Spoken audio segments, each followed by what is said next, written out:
So I know the answer's probably kind of obvious, but Yes. Karl, who do you think has the best chest in Baywatch? David Hasselhoff. During the 1990s, Baywatch was a cultural juggernaut, and despite the fact it ran for 11 seasons and starred some of the most famous people in the world at the time, the company who originally owned the rights to the concept literally thought it was worth less than a couple of Big Macs. Baywatch was a hugely popular show. It was, yes. So how was that ever worth that little money? Because the first season didn't actually do all that well, and according to the people who created Baywatch, like NBC, the studio they got to buy it and distribute it, argued with them every step of the way about making the show different from what we know Baywatch to be. So what did NBC want to do with Baywatch? Well, they didn't think the idea of a bunch of supermodel-looking motherfuckers running around half-naked, sopping wet, rescuing people was sexy enough. Yeah, I know. Let's just show how unsexy Baywatch is, just putting any clip of them all running in slow motion. I should be clear, it's not sexy in that definition. It's like the definition of, we need to make it more exciting and, dangerous. We want you to have the lifeguards running around with guns. We want it to be a gritty crime drama. And the creator's no, we just want it to be a show about lifeguards. No, rescuing people. That's not a good idea. How do you make that interesting? How's that ever going to run for, more than a couple episodes? Reminder, there were 240 odd episodes of Baywatch, so they managed to somehow find, enough plot threads to do with that. And they were we want David Hasselhoff running around with a gun. And the creator's we don't want that in our show. That's not what Baywatch is. And apparently NBC didn't even like the name Baywatch. They had to fight to keep the name. They wanted to change it up that much. To what? I don't know. Something shit probably. Something not as good as Baywatch. Yeah. But it's hilarious to me that how short-sighted studios and networks seem when you tell stories like this. We don't think, this premise of lifeguards rescuing people is an idea with legs. And then it went and run for 11 seasons and had over 200 episodes. It's ridiculous. So you wanted guns, didn't think it had legs. That show's got both guns and legs. It does, doesn't it? David Hasselhoff's got fucking two of them. I would want him to be in the meeting when they said that. And they said, we need to sex this show up. We need it to be a gritty crime drama. We want lifeguards stalking around with guns. And go, we've got him, David. We don't think the show's got legs. Pamela? She didn't appear till a later season, but I get the point. Okay. Someone here's not a true Baywatch fan. I haven't watched it. The thing is, though, that first season was very different to what Baywatch became because the budget was so high for each episode, and that's one of the reasons that NBC wanted it cancelled, in addition to all of the behind-the-scenes arguments. It's it cost too much money to produce. We're getting tepid reviews for the episodes themselves, and we don't think the idea has enough legs to carry on for multiple seasons. We don't want to fund it anymore. The thing is, though, two of the three people responsible for the creation of Baywatch, Michael Burke and Douglas Schwartz, did think the idea of Baywatch could be popular and sought to get the rights to the show for themselves. Was there a particular reason why they thought it was going to do well, considering it had poor ratings? Yeah, it's because they kept getting phone calls from people in Europe who'd bought the syndication rights, and they were asking are there any more episodes of this Baywatch show? It's doing really well. And they'd tell them well, no, it's been cancelled. And they'd respond with, oh, that's a shame. If you ever do make any more episodes, let us know. We would like to buy them. So they thought, well, if there's clearly a market for it, just maybe it's not in the US. So they sort of get the rights to the show for themselves so they can start shopping it around, see if anyone actually wanted to fund it. So did they have to go to NBC to get the rights? No, because NBC just distributed it and funded the episodes. Who actually owned the rights at the time was a company called GTG, which had gone under. So obviously they didn't really give all that much of a fuck. And the rights belonged to a guy called Grant Tinker, who Burke and Schwartz approached and asked him, so that Baywatch idea, can we buy it off you? And apparently he had so little faith in the idea, he laughed when they asked him and said, you can have it for $10. Yeah, $10 for exclusive worldwide distribution rights to the concept of Baywatch. So all they wanted was $10? There was one singular other proviso they asked for, and that was, if you ever manage to make another episode of Baywatch, we want $5,000.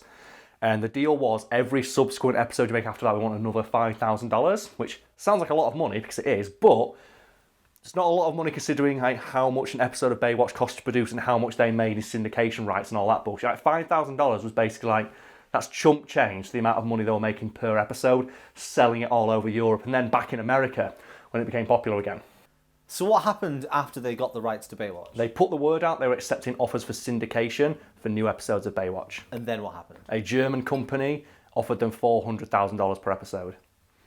Why? Because David Hasselhoff was massive in Germany at the time and still is to this day, and the company reason anything starring David Hasselhoff will be a success in our country, we'll fucking buy this shit. Why is Hasselhoff so popular in Germany? I don't actually know. I think it's something to do with his music just being really popular over there, and then Knight Rider was super popular as a result. And that's why they have the joke in Dodgeball of David Hasselhoff being in charge of the German team. It's like David Hasselhoff just there in a leather jacket screaming at him in German.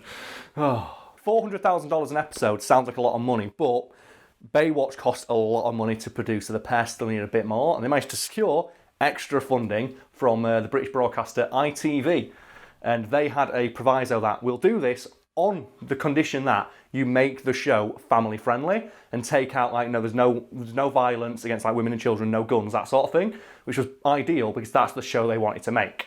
Were there any other provisos? Keep it under budget. So the creators managed to solve that problem by firing all the writers, getting rid of half the cast, and asking David Hasselhoff to take a massive pay cut, which he did after they offered him an executive producer's credit on the show. So was he basically buying that title with a pay cut, or did he actually have any input? No, he did have a lot of creative control over the show. One of the things that he insisted upon is that his character was going to have a son, and they were originally going to cast, I think it was Leonardo DiCaprio. They're going to cast his son, he was about 14, 15 at the time, and David Hasselhoff said no, because I want this show to go on for 10 seasons, and in 10 seasons he'll be 20 odd. Hire a young kid, because then in a couple of seasons he could be a teenager then, and he can grow with the show.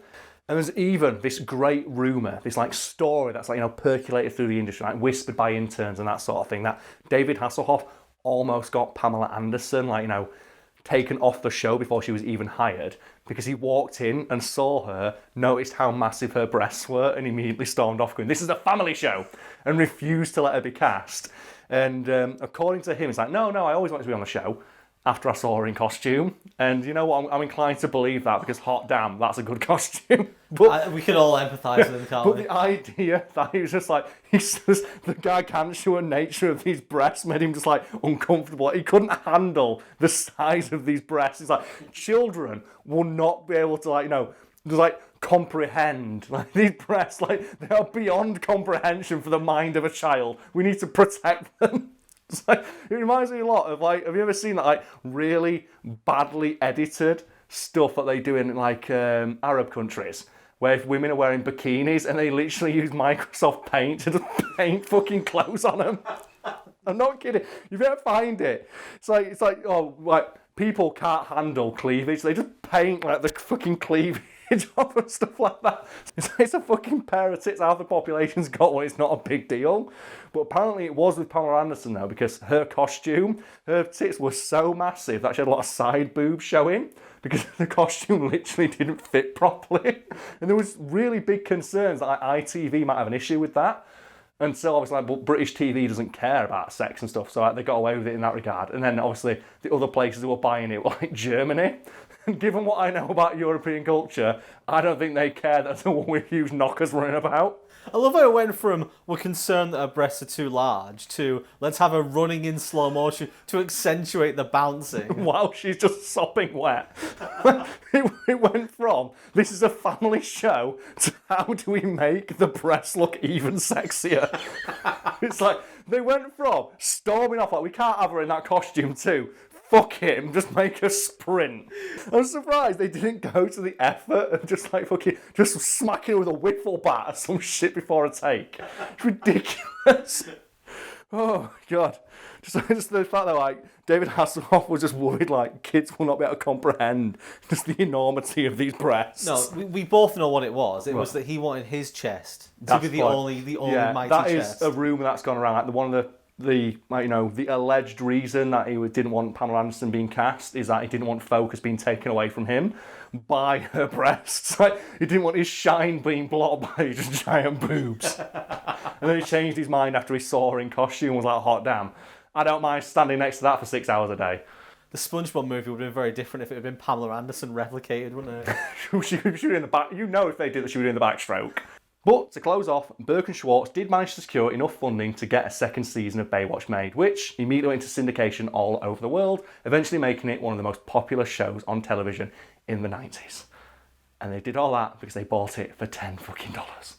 What a deal! What a great deal they got. I think that's the greatest deal ever reached in human history. $10 and we get 240 fucking episodes of Pamela Anderson's sopping wet tits in slow motion. Bravo, folks, bravo! So Brad, much of this video has revolved around David Hasselhoff's massive swollen man chest. So I'm going to put a question to you right now. Does he have the single greatest cameo in movie history with his appearance in the SpongeBob movie, where he just turns up, introduces himself by name, and assumes speedboat form? So, can you think of a cameo that tops that? Because the only one in my mind is potentially David Bowie's cameo in Zoolander. Yeah. Because again, it's so out of left field and it's so amazing that he's just in the movie randomly and he gets even his own little title card at the bottom where Let's Dance plays in the background. It was last week we mentioned the T-1000 as well. Robert Patrick's cameo in Wayne's World, and then Last Action Hero, which we didn't have a chance to mention because we couldn't figure out a way to mention it organically. Yeah. But I still think David Bowie's and David Hasselhoff's are up there. Just he just assumes speedboat form because that's he don't introduce himself as I am David Hasselhoff, a character. He says, I'm David Hasselhoff, the man and the actor. Also, I'm a speedboat. It's so dumb. Oh, I'm trying to think of it. Because Hasselhoff's always, he's in loads of cameos. Yeah. So he's in Guardians of the Galaxy Volume 2, isn't he? Is he? Yeah, he's one of the people that Ego turns into, young Hasselhoff. Oh, he does, doesn't he? Holy shit. I was thinking in that one, that's the Sylvester Stallone cameo, isn't it? Oh, yeah, he's in that one. Because he wants to be in the next movie. Because one of the other people in that scene, I think it's Miley Cyrus, voices the robot, which is a fucking great one. But, oh man, you think of any other random cameos that always crack you up? There's George Clooney as the dog in South Park. That's amazing. Yeah. I think as well it's because George Clooney loves South Park. He was well up for it. So people don't know, early seasons of South Park, it was word of mouth it got popular with. And a lot of celebrities began asking their agents, can I be on this show? And Matt Stone and Trey Parker thought it'd be really funny to offer all these big name celebrities really shitty tiny bit roles. Which is, I think, this famous story, Meatloaf asked for a cameo role in an episode, and they offered him the role of Turkey number 3, and he turned it down. And George Clooney, they offered him the role of Stan's gay dog Sparky to provide the barks, and George said, yeah, I'll do it. So apparently George Clooney is the reason South Park got popular. You show the original sketch of Jesus versus Santa. Yeah. He shared that via email after someone sent it to him. And he's credited as one of the reasons it managed to get accepted for distribution. Because he sent it to so many of his Hollywood friends. Like, what the fuck is this show? It's hilarious. So yeah, he accepted the Stan's gay dog. Then you like the Chef Aid episode, don't you? Because I think they made the Chef Aid episode so they could get all the celebrities who wanted to be in it. And I think Meatloaf's in that, and it establishes that chef is just responsible for all the musicians getting good. Don't they say Meatloaf used to be called Couscous? Oh man, yeah, South Park's got some good ones. I do like that. Just Turkey number 3 and Meatloaf's what the fuck is this? Early Simpsons were also quite good for cameos because the celebrity never played themselves. They always played a character, a one-shot character. And the best one there is Michael Jackson. Did you ever hear the story behind that? Of where he plays, obviously he does the voice of the guy who thinks he's insane, thinks he's Michael Jackson. But the singing was done by somebody else because I think he was contractually obligated not to sing on anything. So what he did is he brought in his his officially licensed voice double and got him to do the Lisa It's Your Birthday and sing that. And he said he did it to troll his brothers because they called him up the next day going, are you in that Simpsons episode? Is that you? He's like, no, it's not. It's not me. He's like, but it really sounds like you. He's like, no, it's not. It's definitely not me singing. Because then they credited the voice double for the singing. And the great story there is that Michael Jackson said, I love the Simpsons so much. If you let me be in an episode, I'll write Bart a #1 single.